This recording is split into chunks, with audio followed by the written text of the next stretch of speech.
जिंदगी दिल छू लेने वाली कहानी।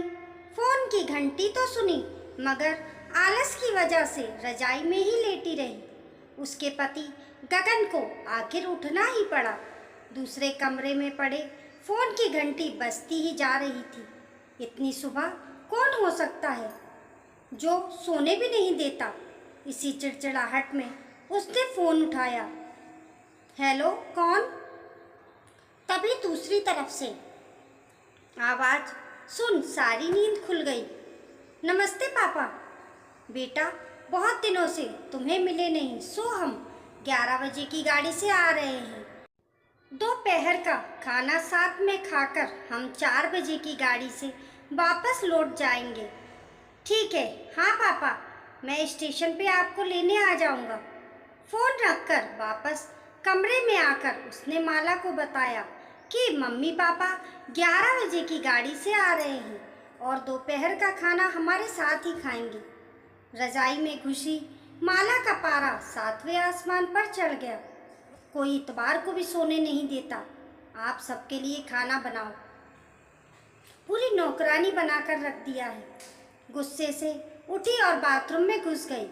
गगन हक्का बक्का हो उसे देखता ही रह गया।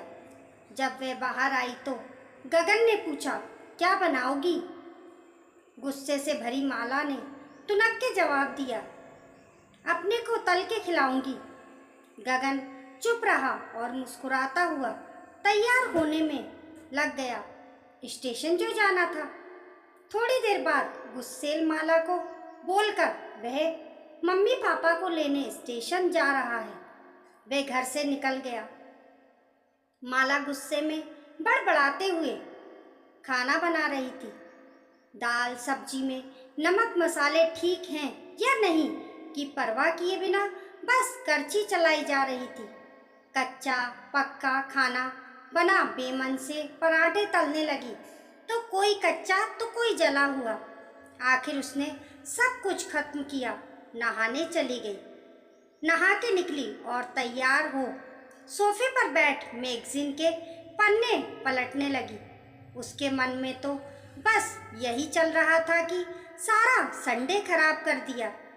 बस अब तो आए, खाएं और वापस जाएं।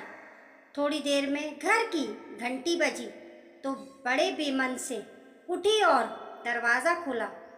दरवाज़ा खुलते ही उसकी आंखें हैरानी से फटी की फटी रह गईं और मुंह से एक शब्द भी नहीं निकला। सामने गगन के नहीं, उसके मम्मी पापा खड़े थे जिन्हें गगन स्टेशन से लाया था। मम्मी ने आगे बढ़कर उसे झिझोड़ा। अरे क्या हुआ? इतनी हैरान परेशान क्यों लग रही है? क्या गगन ने बताया नहीं कि हम आ रहे हैं? जैसे मानो माला की नींद टूटी हो। नहीं मम्मी, इन्होंने तो बताया था, पर चलो आप अंदर तो आओ। गगन तो अपनी मुस्कुराहट को रोक नहीं पा रहा था। कुछ देर इधर उधर की बातें करने में समय बीत गया। थोड़ी देर बाद पापा ने कहा, माला गप्पे ही मारती रहोगी या कुछ खिलाओगी भी? ये सुन माला को मानो सांप सूंघ गया हो। क्या करती बेचारी को अपने हाथों ही से अब बनाया अध पक्के और जले हुए खाने को परोसना पड़ा। मम्मी पापा खाना तो खा रहे थे। आखिर इतना स्वादिष्ट खाना बनाने वाली उनकी बेटी आज उन्हें कैसा खाना खिला रही है।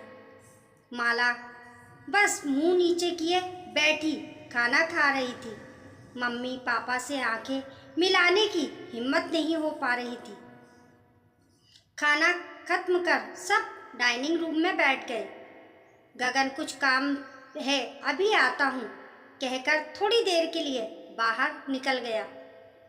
गगन के जाते ही मम्मी, जो बहुत देर से चुप बैठी थी, बोल पड़ी, क्या गगन ने बताया नहीं था कि हम आ रहे हैं? तो अचानक माला के मुंह से निकल गया, उसने सिर्फ ये कहा था कि मम्मी पापा लंच पर आ रहे हैं। मैं समझी उसके मम्मी पापा आ रहे हैं। फिर फिर क्या था?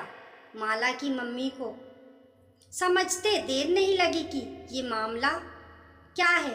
बहुत दुखी मन से उन्होंने माला को समझाया, बेटी, हम हों या उसके मम्मी पापा, तुम्हें तो बराबर का सम्मान करना चाहिए। मम्मी पापा क्या कोई भी घर आए तो खुशी खुशी अपनी हैसियत के मुताबिक उनकी सेवा करो। बेटी, जितना किसी को सम्मान दोगी उतना तुम्हें ही प्यार और इज्जत मिलेगी। जैसे गगन हमारी इज्जत करता है, इस तरह तुम्हें भी उसके माता पिता और संबंधियों की इज्जत करनी चाहिए। रिश्ता कोई भी हो, हमारा या उसका, कभी फर्क नहीं पड़ना चाहिए। माला की आंखों में आंसू आ गए और अपने को शर्मिंदा महसूस कर उसने मम्मी को वचन दिया कि आज के बाद फिर ऐसा कभी नहीं होगा। गृहिणी का मतलब शब्द के अंदर ही छुपा है। पूरा घर जिसका ऋणी हो, अर्थात वह महिला जो सबको खिलाकर बाद में खुद खाए। दोस्तों, आपको ये शर्मिंदगी कहानी कैसी लगी? कमेंट करके ज़रूर बताएं और पसंद आने पर लाइक और शेयर करें। ऐसी ही अच्छी अच्छी कहानियों के लिए चैनल को सब्सक्राइब करना ना भूलें। मिलते हैं फिर एक नई कहानी के साथ।